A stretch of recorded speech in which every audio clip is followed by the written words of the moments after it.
Okie dokie. We just finished up this textbook lesson here, Unit 1, Lesson 4, How do you perform a controlled experiment? So now we're moving on to testable questions. Remember, I like to right-click and open in a new tab.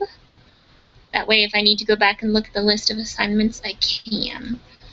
Here, you're going to see an instructional video. It's a PowerPoint that I go through and I read and talk about. Hello, this is a PowerPoint, a good little lesson on how to create a testable question.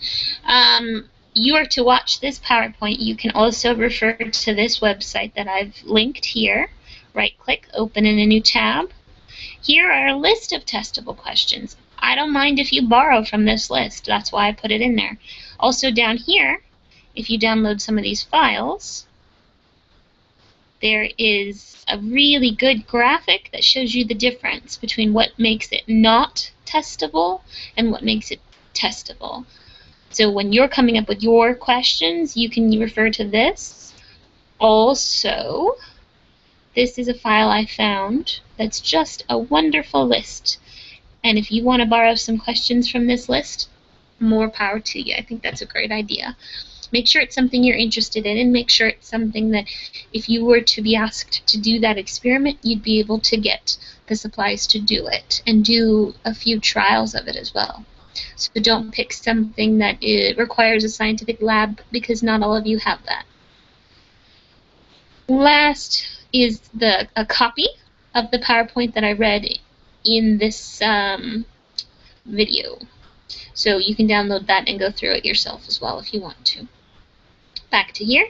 After you're done looking through the folder about how to write a testable question, guess what you've got to do?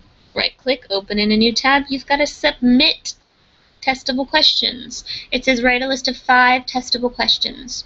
Remember, you'll be asked to develop a few questions further. You'll have to create a hypothesis and develop a procedure. Please save a copy of these questions for the future. So don't turn it in and then not have your own copy, because you're going to need that list for yourself. So keep a copy. That's the whole point of that. When you're done, I'm going to keep that open, but if you want to finish, you X out of the tab. Let's see. After you submit your questions, next is Study Jams. I like Study Jams. Open link in a new tab.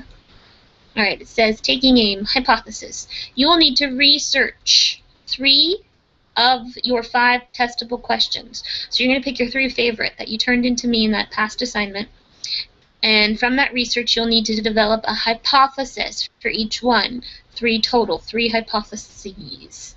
Here's a list of good research websites for scientific questions. These are all kid-friendly, and they should be fine. So you've just turned in 5 questions to me. Now pick your top 3 and do some research. And I believe I have an example of what I'm expecting in here too. But basically, stuff that you found out, send in a little bit. Actually, let me show you what I mean. Come down here.